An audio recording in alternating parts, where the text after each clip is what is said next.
It is a pleasure to be here. I love Yorktown.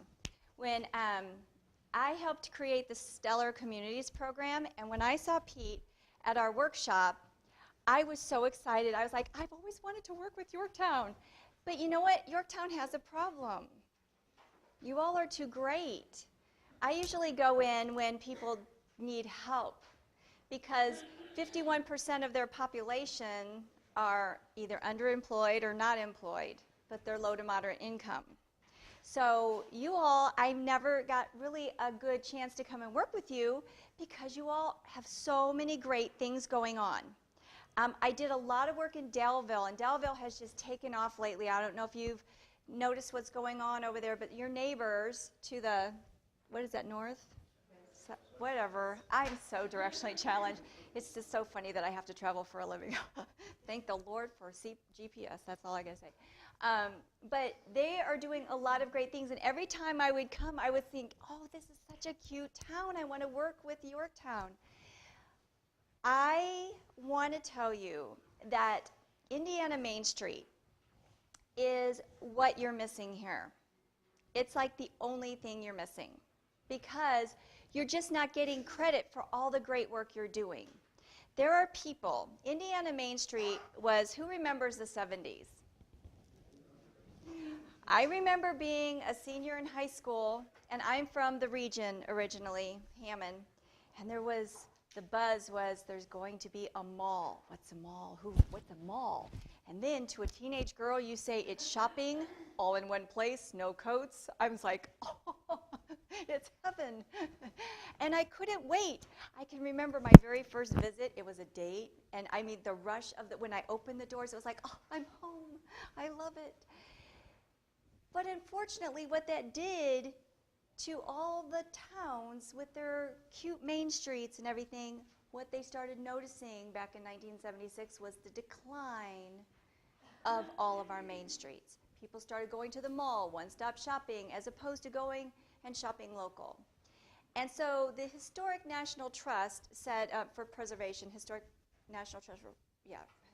Preservation and National Trust, said, we've got to figure out this. We can't let our hometowns die, so we need to figure out something. So really what they did is they got together, they put some money behind it and said, we need to get great minds to come together to say, how do we attack this problem?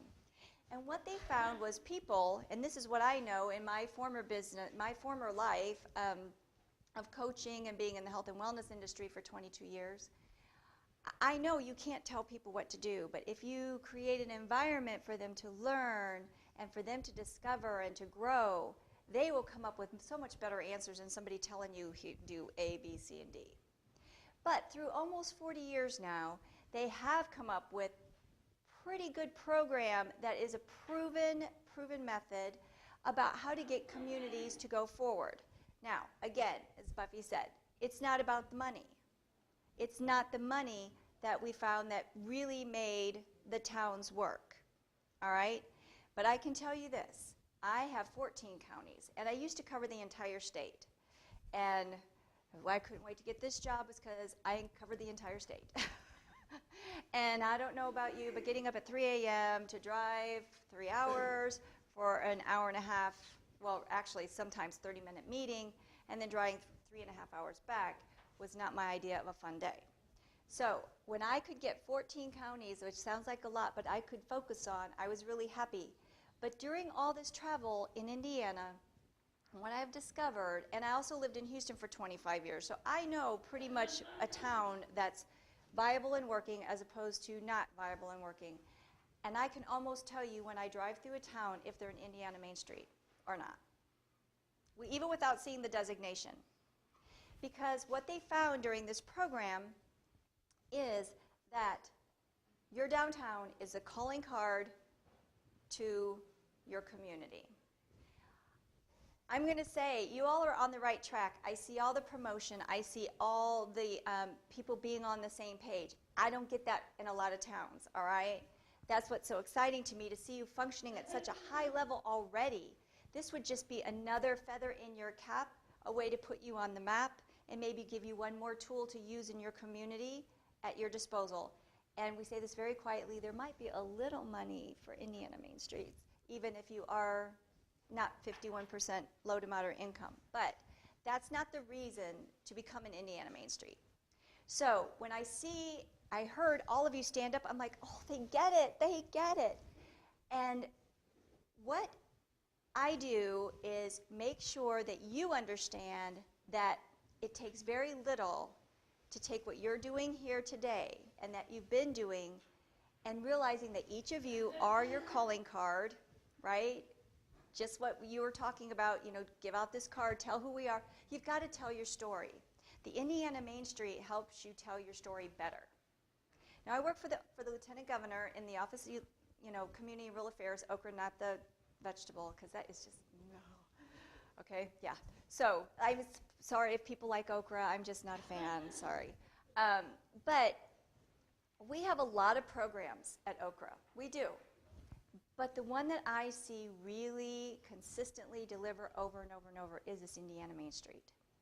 Very easy. You already have your business owners. I see already you've already got a group that pays attention to all the things that we're talking about. But this puts you in contact.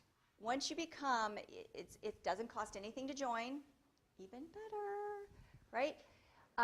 It just takes somebody having an interest, somebody getting the groups together, and you'll see, we'll go over this little PowerPoint thing here in a few minutes, but I figure you can read, so I don't have to really go through the whole thing with you. It's a very simple 4-point approach. You just have to they break you up into like community or little organization, design, promotion, and economic restructuring, which is a fancy word for you got to ring the cash registers, right?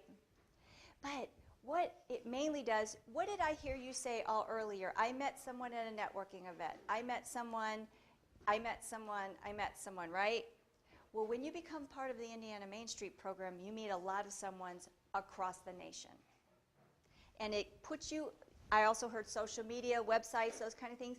It opens up a website for you to go to where you find out what's happening all across America in main streets when they've had problems, how they've solved them, maybe. And are you gonna be the next Toledo, whatever, California or whatever? No, but they might have done something and given you an idea that you can address in your town using a part of what they did. Okay, so it's just feeding that idea, right? So when you become an Indiana Main Street, it's one of the only programs that's by state statute in Indiana. You get a designation. They usually will have you down. Shay Kamichikevich, who I'm really a poor stand-in for Shay Kamichikevich, who is, I roomed with her, she was my office mate for 4 years, still cannot spell her name to this day. You should try to have Siri say it, it's hysterical. But it really truly is. We call her Shay K because nobody can pronounce her name, and you only have to spell it one time when you put it in her email so you have it forever. But she's like the Indiana Main Street queen. She lives, sleeps, eats, and breathes this, and she will come in, she will help you. It's so simple, really. You already have 501c3s all over the place here, the chambers here, you've got the Chamber of Commerce, the Community Foundation here. I just really can't tell you how much of just an addition this will give you to have that designation and to be part of that really kind of elite club. And Shay will come here and help you get all your bylaws set up. You just get a name, you get your bylaws. And it's really just organizing your people in a really proven method under those 4 points. You already have your first, this is like amazing. This here, this is amazing. Did you know his tie, everything? The promotion piece is already here. Imagine working together where now you can put the word out on the Main Street program that, hey, in Yorktown, we're going to have this. This is another layer that gets you, everybody wants to be on the map. Being an Indiana Main Street will put you on the map because not everybody gets to be an Indiana Main Street. And believe it or not, I have to admit this is not what I would do, but we all know I just told you, I confessed to you that I'm so directionally challenged. It's so embarrassing. But there are people all across the United States that they live to, how many of you have heard of geocaching? Okay. Geocaching is a huge thing today. Families do it. So what it is you put in coordinates. It's almost like an adult treasure hunt on a really big scale, like going to different states. And you use the coordinates, you put it in, and you go, and it will take you to a certain spot. And people leave tokens. It's for you to get, and you leave tokens for them to come and get. So there are people who their whole thing is they want to visit every single Indiana Main Street. Now, something I didn't tell you was when they started this program, our very own Madison, Indiana was one of the very first pilots back in 1997, I think it was. No, 77, excuse me, 77. Who doesn't love Madison, Indiana? Have you been to Madison, Indiana? It is like the cutest town. It's like Yorktown, even better, right? So, I mean, it is just the cutest town, and it borders, you know, Kentucky there, so it kind of brings people from another state. When you become an Indiana Main Street, now all of a sudden you're in that class, and people start going, oh, well, if we like Madison, you might like Yorktown. Visit Yorktown. Pretty easy stuff, no dollars to you. Even better, really, let me say that again, no dollars to you. And you get all this free press. And I can't tell you enough that I just think it would be a shame for you all, and I'm not here to tell you what to do or to push it, but I will tell you I was looking for a home. My husband and I decided, well, let me rephrase it. My husband decided we shouldn't live in Indianapolis anymore. He wanted to get out of Indianapolis. I was kind of really, I mean, I did have a really, I could walk to Starbucks if I had to. So, but we were looking everywhere, and I looked at several homes, well, more than several homes. I think we looked at 5 or 6 in Yorktown, because he works for the state chamber. So, and he used to be a legislator, so he knows Indiana very well. And he wanted to be within 1 hour. That was our criteria. And I could live anywhere because I travel 14 counties. So it was all about finding it. And I really, seriously, I looked so hard in Yorktown to see if we could find a house that fit our needs. And I did. Things fell through. It's a long story. You would not believe how many homes we bid in on Lost. It was amazing. But finally, we've decided we live in Cumberland just as the last 2 weeks. But this is one of the towns I was looking at. And you know why? Because I know it functions well already. And this would just be one more tool in your toolbox that you could take and promote yourselves and move up to your next level. Okay? And that's really what Indiana Main Street is about. Now, Okra, we have a lot of things that we can help with. I would encourage you, go to our website.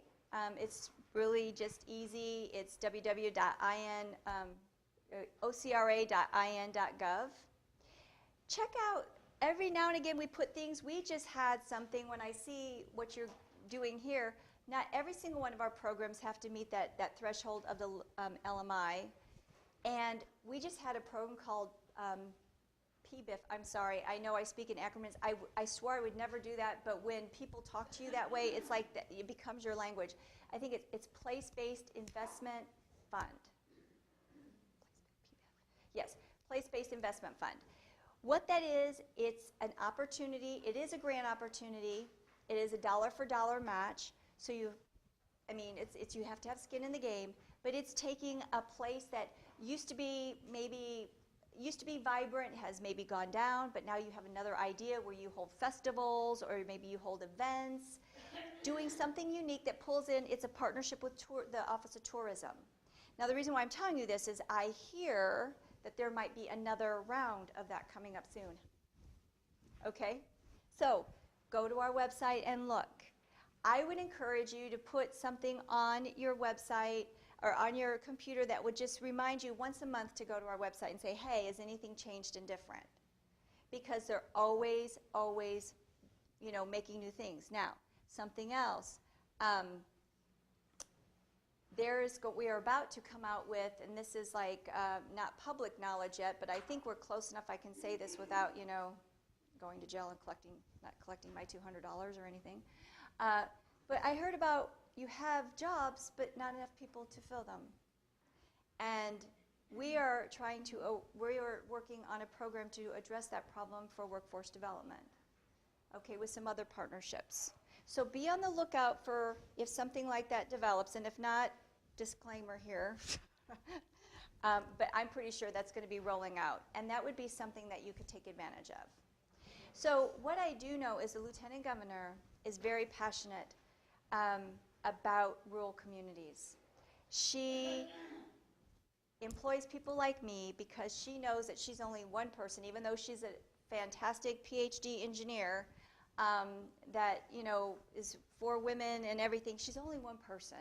And her staff, she can't have enough staff. So she gets a person like me, and there's seven other of us that go out into all of, you know, they've kind of split up the whole state.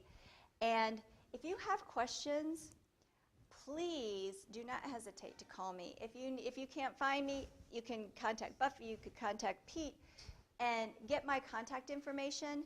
And I'll put my husband out there too, even though he's at the state chamber. If you have questions, I'm not going to know the answer. Let me just put that out there. I am not going to know the answer, but I know the people who will, and I'll find it. Okay? But let me, again, highly encourage you to get started in this Main Street process. You just need one person. You need to start forming your board, but you just need one passionate person that's passionate about your downtown. And it's so cute already. Just one person, and then you can build your board.